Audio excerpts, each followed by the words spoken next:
வணக்கம் and welcome to cinema matrix. இந்த வீடியோவில் எதை பற்றி பார்க்க போகிறோம் அப்படின்னா, எஸ்ஜேவை ஒரு வழியாக அள வைக்க ட்ரை பண்ணுறாங்க சபரி, கனி அண்ட் தென் கெமி. ஸோ என்ன நடந்தது அப்படின்றத டீட்டெயிலாக பார்த்துலாம். அதுக்கு முன்னாடி நம்மளோட சேனலை நீங்கள் சப்ஸ்கிரைப் பண்ணாமீங்கன்னா சப்ஸ்கிரைப் பண்ணி சப்போர்ட் பண்ணுங்கள். சபரி எஃப்ஜேவை சமாதானப்படுத்தி அவருக்கு ஒரு பெரிய நல்ல ஒரு ஹக்கை கொடுத்து அவர் சமாதானப்படுத்தி ஒரு விஷயத்தை சொல்கிறாரு. அதுக்கு முன்னாடி பார்த்திங்க அப்படின்னா எஃப்ஜே கேட்குறாரு, நான் ஒரு இடத்துல கத்துறேன், லைக் உனக்காக பேசுகிறேன், சத்தம் போடுறேன் எல்லோரும் முன்னாடி அப்படின்றப்ப நீ என்னை ஸ்டாப் பண்ணுற ஏன்?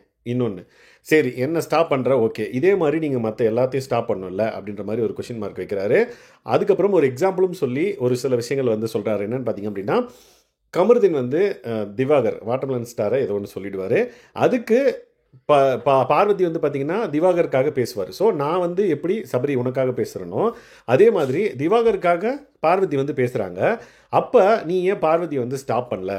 அண்ட் தென் அந்த விஷயம் நடக்கும்போது எஃப்ஜே பார்த்தீங்க அப்படின்னா கிளம்பி லிவிங் ஏரியாவுக்கு போயிடுவாது, கார்டன் ஏரியாவிலேருந்து. ஏன்னா பிக் பாஸ் அனௌன்ஸ் பண்ண சொல்லியிருக்காரு. அதை சொல்லிட்டு இருக்கப்ப இந்த பிரச்சனை நடக்குது. பார்வதி கமருதீனை பற்றி கத்திட்டு இருக்காங்க. உடனே இதை பார்த்த எஃப்ஜே கடுப்பாய் உள்ளே போயிடுறாரு. ஏன்னா யாருமே எதுவுமே சொல்லலை அவங்கள, கத்தாதீங்க பார்வதி அப்படின்ற மாதிரி. இந்த பர்டிகுலர் விஷயத்துக்கு காண்டான எஃப்ஜே பார்த்தீங்கன்னா கிளம்பி போகிறப்ப எஃப்ஜே அப்படின்ற மாதிரி இவர் கத்திருப்பார் சபரி. ஸோ எதுக்காக அப்படி பண்ணீங்க? நான் கத்துறப்ப என்னை கத்தாதுன்னு சொல்கிறீங்க, அவங்க கத்தினதுக்காக யாருமே ஏன் கேட்க மாட்டேன்றீங்க அப்படின்ற மாதிரி கேட்கவே சபரி சொல்கிறான், நீ நல்ல பேரோட நல்லா இந்த வீட்டுக்குள்ளே இருக்கணும் ரொம்ப நாள், அதுக்காக தான் நான் உன்னை கண்டிக்கிறேன், நீ அதை புரிஞ்சுக்கோ அப்படின்னு சொன்னோடனே அவருக்கும் கொஞ்சம் லைட் ஹார்ட்டடாக ஃபீல் பண்ணுறாரு. அதுக்கப்புறம் எந்திரிச்சு லைக் இந்த மாதிரிலாம் சொல்கிறாரு, ஓகே அந்த மாதிரி பண்ணுறீங்க அப்படின்றது எனக்கு கொஞ்சம் நல்லதாக தான் படுது அப்படின்ற மாதிரி தான் அவர் பேசுவார். அது ஆக்சுவலாக ஒரு வாயில் சொல்லலை. அந்த மாதிரி சொல்லிவிட்டு சரி வா, ஒன்றும் இல்லை வா, நீ உனக்கு இனிமேல் ஒன்று திட்டக்கூடாதா, நான் பார்த்துக்கிறேன், நீ இங்கே வீட்டுக்குள்ளே ரொம்ப நாள் இருக்கணுன்றது என்னோட ஆசை, அதனால தான் நான் அப்படி பண்ணேன் அப்படின்ற மாதிரி ஒரு ஹக் கொடுத்துட்டு ரொம்ப நேரம் ஹக் பண்ணிகிட்டே இருக்காங்க. அதுக்கப்புறம் அவரோட நெத்தியில் முத்தா கொடுத்து இது பண்ணுவார். உடனே எஃப்ஜே கொஞ்சம் தள்ளி உட்காருவார். உட்காந்ததுக்கப்புறம் சரி அல்லாத விட்றா அப்படின்ற மாதிரி சொல்கிறாரு. உடனே பார்த்தீங்கன்னா இல்லையே நான் எங்கே அழுறேன் அப்படின்ற மாதிரி எஃப்ஜே சொன்னோடனே இல்லை நீ அப்படி அழுந்தா தான் ப்ரோமோவில் வரும் அப்படின்னாரு.